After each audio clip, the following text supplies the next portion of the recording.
Vamos a esperar mientras micrófono a los compañeros.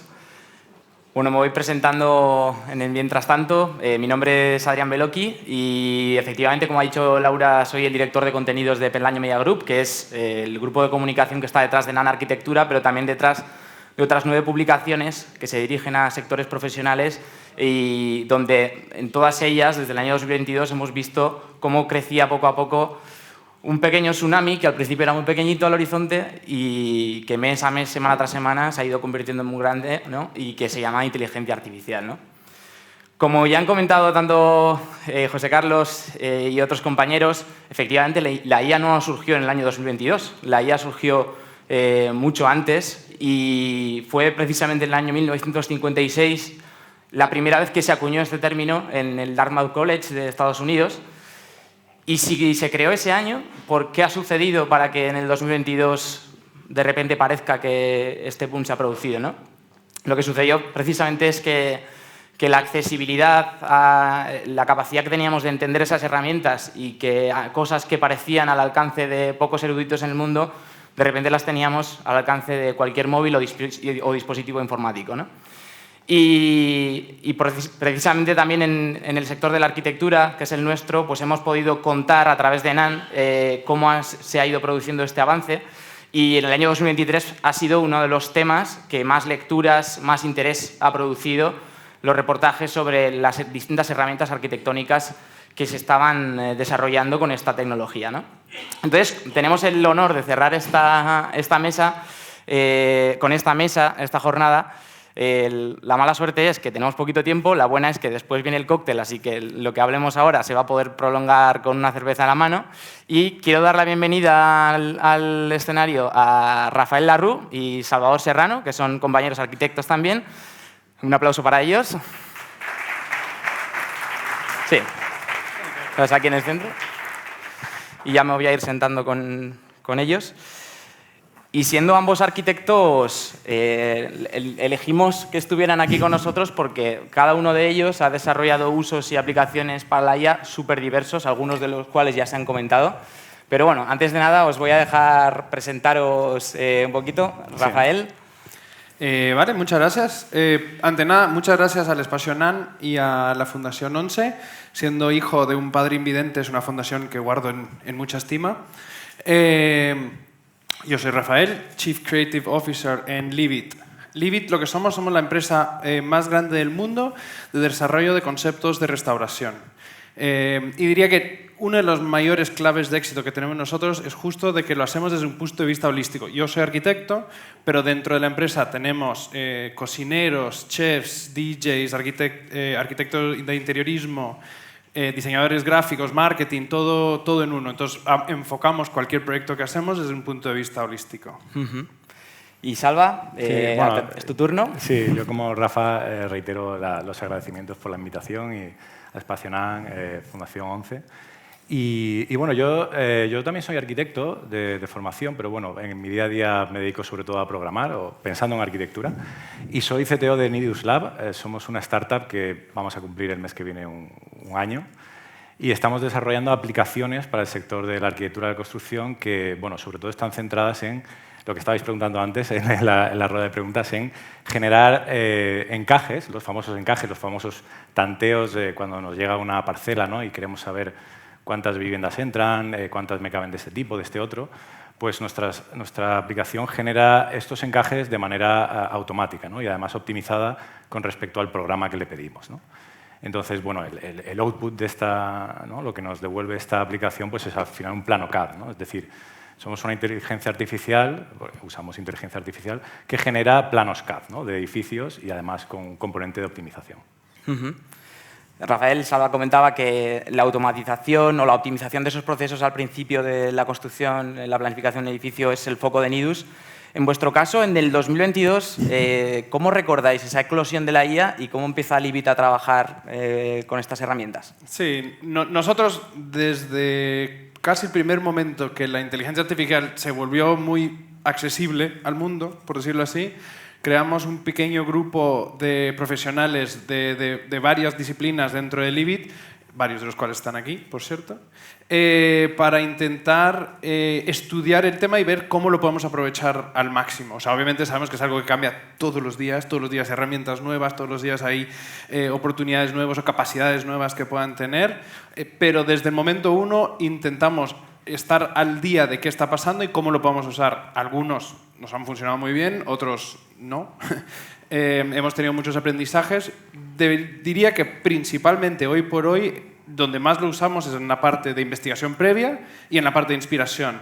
Ahora estamos dando el siguiente paso a ver cómo podemos generar ya herramientas más personales a nosotros y nuestras herramientas y cómo nosotros hacemos las cosas para usarlo también ya para producir. Pero hasta el momento estamos justo en ese la fase inspiracional de proyecto, ¿no? Exactamente. Ya se ha comentado y evidentemente ya ha salido también el turno de preguntas. Hay una gran pregunta o una gran preocupación, no solo en la arquitectura, en todos los sectores profesionales, de ese alarmismo que se creó en 2022 de vamos a perder todo nuestro trabajo. Yo, siendo periodista de formación, os podéis imaginar lo que supuso también para nuestro sector. 2 años después, año y medio después de esa gran eclosión, ¿cómo veis? ¿Qué responderíais ante esa pregunta? ¿Está justificado ese alarmismo? Bueno, yo lo entiendo, pero si nos vamos a los datos y observamos qué ha pasado en otras revoluciones tecnológicas, como por ejemplo el surgimiento de Internet o las propias aplicaciones de dibujo informático, ¿no? Que aparecieron sobre todo a finales de los 80, que reemplazaban la manera de hacer proyectos antes, dibujando a mano y demás, pues también se pensaría que eso podría quitar trabajo, ¿no? Pero la historia nos dice que en realidad no hay una correlación entre pérdida de empleo en general, no sé, sectores particulares igual es diferente, ¿no? Pero en general en la sociedad no hay una correlación o una causalidad entre la aparición de una tecnología disruptiva y la pérdida de empleo. De hecho, lo normal es que suela generar nuevas oportunidades para generar negocio, ¿no? Lo que sí que es verdad es que nos obliga pues, a reeducarnos en la manera de trabajar, eso sí, ¿no? Y yo creo que la IA, de momento, no sé, en un futuro, está haciendo tareas, no trabajos, ¿no? Es un poco la conclusión que saco de esto. Sí, yo agregaría a eso, totalmente de acuerdo. Agregaría a eso que cualquier revolución tecnológica que ha habido en la historia nos permite realmente enfocarnos en lo que somos buenos. Es decir, la arquitectura al final necesita una cierta sensibilidad humana, que eso hasta el momento, y no creo que nunca, sinceramente, la inteligencia artificial realmente lo pueda reemplazar. ¿Que te pueda apoyar en algún elemento? Sí, seguramente, pero esa sensibilidad humana, ese factor humano dentro del diseño, al final es algo que no se puede replicar. Por lo cual, antes que para llegar a ese punto de mi sensibilidad humana tenía que hacer un montón de trabajo mecánico, lo que me quita es ese esfuerzo previo y ese esfuerzo posterior. Pero justo entonces ya me puedo dedicar a aquella parte que me hace a mí buen arquitecto o al equipo, a quien sea. De tal manera que ya cada uno que estamos aportamos más valor en lo que realmente es lo nuestro, ¿no? Comentaba Salva que precisamente hay sectores, focos sectoriales donde ya hay datos, de hecho, de pérdidas de empleo. Los más afectados pueden ser el de los traductores o redactores de contenido también, ¿no? Pero hay una tercera, digamos, una tercera profesión donde se está saliendo mucho a debate si la IA puede ser un sustitutivo y es la docencia. Y como los dos habéis hecho pinitos como docentes, os quería preguntar sobre si pensáis que la docencia tiene que cambiar en la arquitectura tras la irrupción de este tipo de tecnologías. Sí, yo particularmente pienso que tiene que adaptarse y además cuanto antes mejor, ¿no? Porque siempre que aparece una tecnología nueva, yo lo he vivido cuando era estudiante, que el cuerpo docente que te está en ese momento impartiendo clase esté desactualizado de repente, ¿no? Y además estas tecnologías que avanzan tan rápido, antes comentaba Rafa, es decir, de un año para otro, la cosa evoluciona casi exponencialmente, ¿no? Entonces, y aparecen herramientas nuevas. Entonces, es importante que desde la docencia el profesorado esté actualizado en las nuevas herramientas que salen y cómo se pueden aplicar, ¿no? Lo cual es un reto totalmente, porque con la cantidad de aplicaciones que están surgiendo. Otra cuestión es, por ejemplo, yo doy docencia online, otra cuestión es pensar, ¿podrá realmente una IA en el futuro sustituir a un profesor, ¿no? O una profesora? Es una pregunta que me he hecho muchas veces, no tengo una respuesta, sinceramente, pero lo que está claro es que al final, si tú quieres comunicar unos contenidos y con esos contenidos el alumnado aprende, pues eso a lo mejor es una tarea que puede ser automatizable o en parte automatizable, ¿no? Lo que pasa es que, al igual que decía Rafa, el toque humano, eso es más difícil, ¿no? Replicarlo con una inteligencia artificial. La atención personal, son esa cosa como de soft skills, ¿no? No es tan fácil de sustituir. Sí, totalmente. O sea, estoy de acuerdo que lo que va a tener que pasar es que el sistema educativo en general tiene que evolucionar. Y es algo que creo que es algo que ha evolucionado poco a través del tiempo. O sea, aprendemos de manera muy parecida a lo que aprendíamos nuestros padres, nuestros abuelos y todo el mundo. Y cada vez más, desde que tenemos Internet y ahora cada vez más con inteligencia artificial, tenemos información disponible inmediata. Entonces, pues el sistema educativo, que se apoya mucho a aprenderse cosas de memoria, a tener datos guardados, igual tiene que evolucionar a más enseñar cómo tener criterio, cómo tener creatividad, cómo tener otros aspectos más allá de memorizarme capitales o cualquier cosa. Pasa a nuestra profesión también, precisamente, que evidentemente un ChatGPT o BART pueden escribir un texto, pero el que le valide, la persona que valide eso tenga el criterio para saber si eso es correcto o no, intuyo que por ahí irían los tiros también en la arquitectura. Tener empatía además de datos. Bueno, ya se han comentado en el anterior turno de preguntas hacia dónde os gustaría que, si tuvierais la capacidad de escribir una carta de los Reyes Magos de la IA, hacia dónde os gustaría que evolucionara esta tecnología si pudierais decidir. Uno por soñar sueña muchas cosas, ¿no? hay un aspecto que sí que creo que a mí me gustaría que de alguna manera estuviera implementado, que es que la base de datos de la IA sí que contara, por ejemplo, digo por lo que nos afecta en NIDUS, ¿no? Con datos que tienen que ver con las normativas, ¿no? Urbanísticas, normativas para diseñar edificios al final, ¿no? Que obviamente no están muy centralizadas, están muy disgregadas, porque cada municipio pues, tiene la suya, hay muchos casos particulares, según la zona, etc. Entonces, claro, eso es un dataset que no está estructurado, al menos que sepamos nosotros, y no está aprendido por la IA, ¿no? Y eso es un reto. Pasa un poco también con antes hablaban de la huella de carbono, la sostenibilidad. Los cálculos de huella de carbono tampoco están, los datos no están estructurados de un país a otro, por ejemplo. No hay una coherencia de datos entre diferentes países. Entonces es difícil que entrenar una inteligencia artificial que considere todos estos datos de una manera rigurosa, ¿no? Y luego, si me dejas poner un postdata en la carta de los Reyes, pues hay una cosa que no sé, como aficionado a la tecnología me intriga mucho, que es lo que llaman la inteligencia artificial general, ¿no? Que es esa evolución de las IAs que estamos viendo, que es como una IA que es capaz de hacer muchas tareas y que podría, si no la vieras, podría comportarse como una persona, ¿no? Podría enviar correos, podría, no sé, usar diferentes programas, podría comunicarse con otras personas, ¿no? Y no te enterarías, ¿no? Si no la ves, ¿no? Entonces, eso, no sé, parece un poco de ciencia ficción. A veces las empresas estas, ¿no? Grandes tecnológicas dicen, hemos encontrado algo que parece que es inteligencia artificial generativa, pero no lo vamos a sacar porque no cunda el pánico. Hay un poco así como de bombo, ¿no? Que se dan. Pero es una cosa que me intriga. No sé hasta qué punto llegará, ¿no? La evolución de esta tecnología. A ver, yo si pudiese elegir, lo primero siempre que se ocurre es cómo resolver los problemas que surgen, ¿no? Y ahora yo creo que el mayor problema que hemos tenido nosotros es que hoy por hoy en un ChatGPT o BART o ahora Gemini, mejor dicho, la información es poco fiable. En el sentido que o tiene un límite de hasta dónde puede buscar, tiene un límite de tiempo en caso de ChatGPT, o incluso Gemini, que a veces se inventa datos, ¿no? Entonces, al final nosotros hemos visto uno de los fallos que hemos tenido justo en esa etapa investigativa, es que perdemos tiempo luego en corroborar los datos, que casi que hubiese sido equivalente a lo que hubiéramos tardado en buscarlos de primeras a primeras. Entonces, esa como que más atención a detalle sería genial. Y luego, llevándolo un paso más allá, o sea, todas las imágenes que hemos visto de nuestros compañeros anteriormente y demás son, o sea, muy bonitas, pero para llegar a una imagen que te valga cuesta mucho esfuerzo, mucho prompting, mucho lenguaje. Encontrar una manera que fuese primero más fácil y que me entendiese casi de primeras a primeras lo que estoy buscando sería increíble.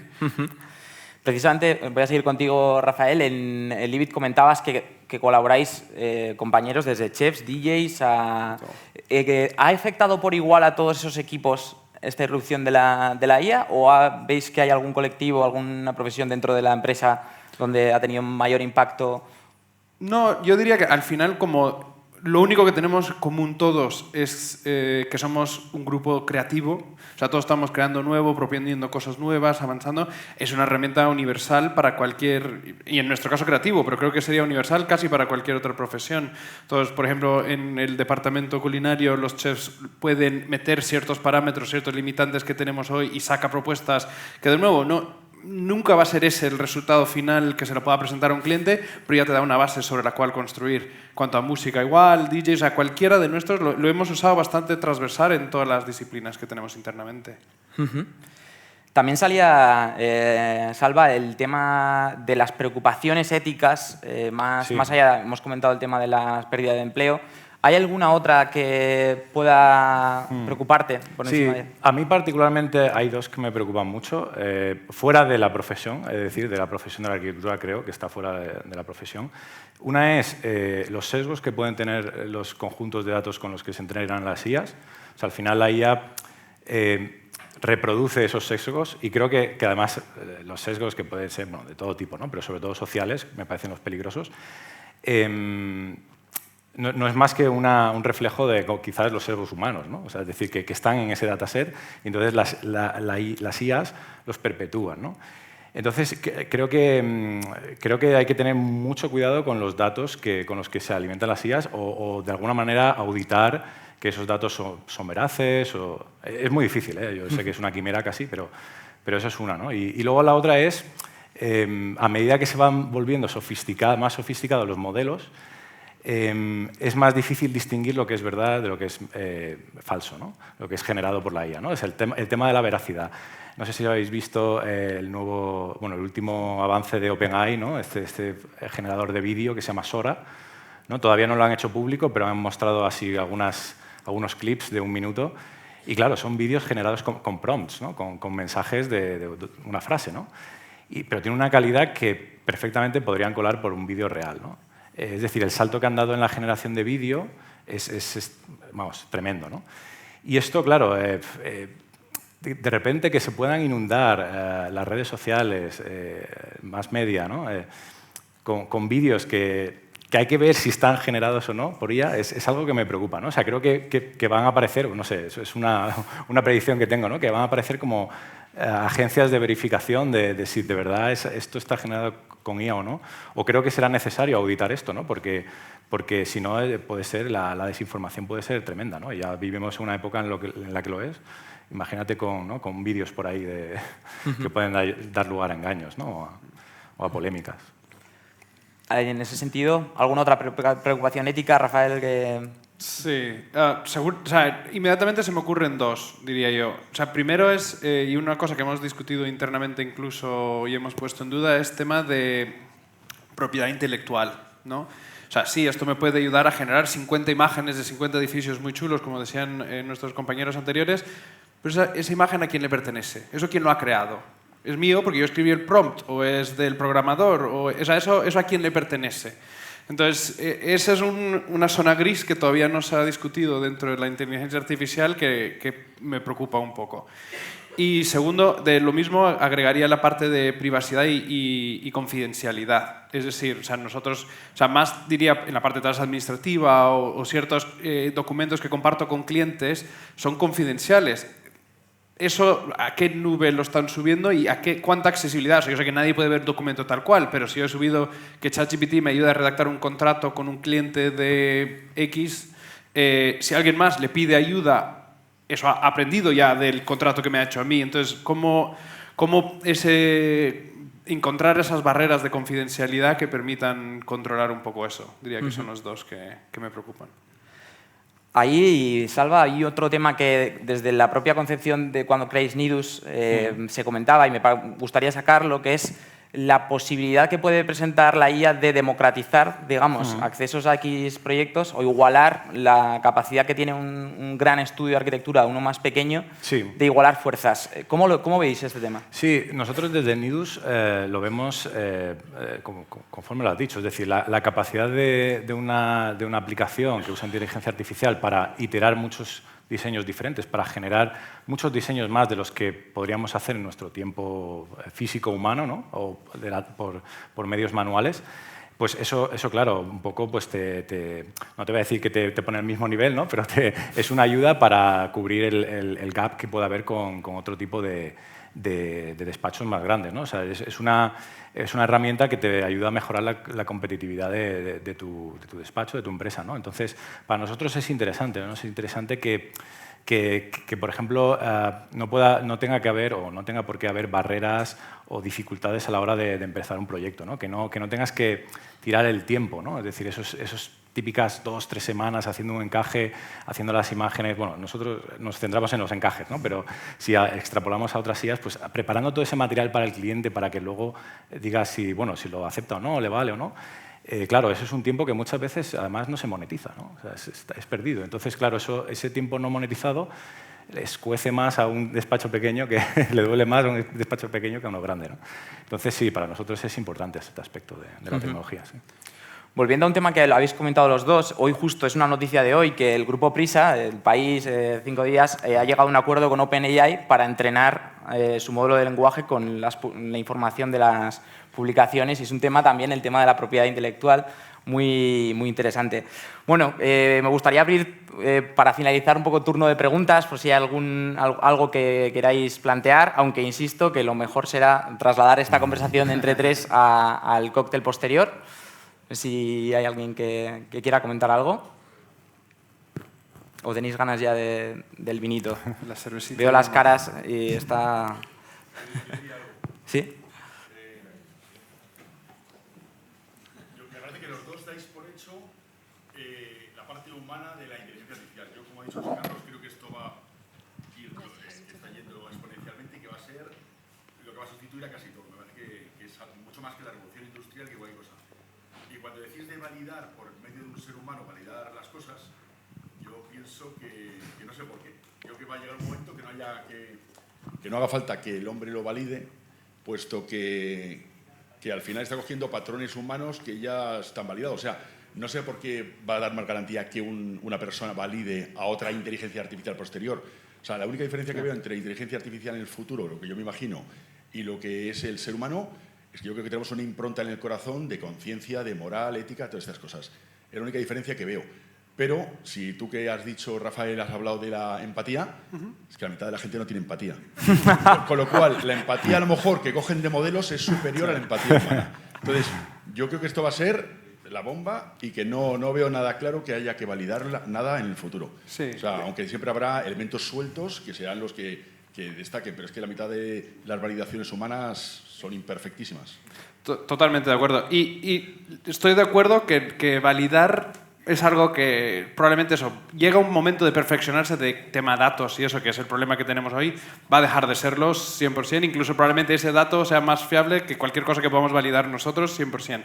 Pero sí creo que hay humanidad intrínseca, dices, llamémoslo innovación, creatividad, o sea, una inteligencia artificial genera patrones, genera productos y prevé lo siguiente a venir, pero una inspiración innovadora, pura y dura, que viene una vez en la vida, eso no lo puede hacer nunca una inteligencia artificial. Eso, o sea, la creatividad es un factor, es una característica humana 100%. O sea, la inteligencia artificial puede crear algo que no existe, pero no es creatividad. No sé si me explico. Bueno, eso es un debate también profundo.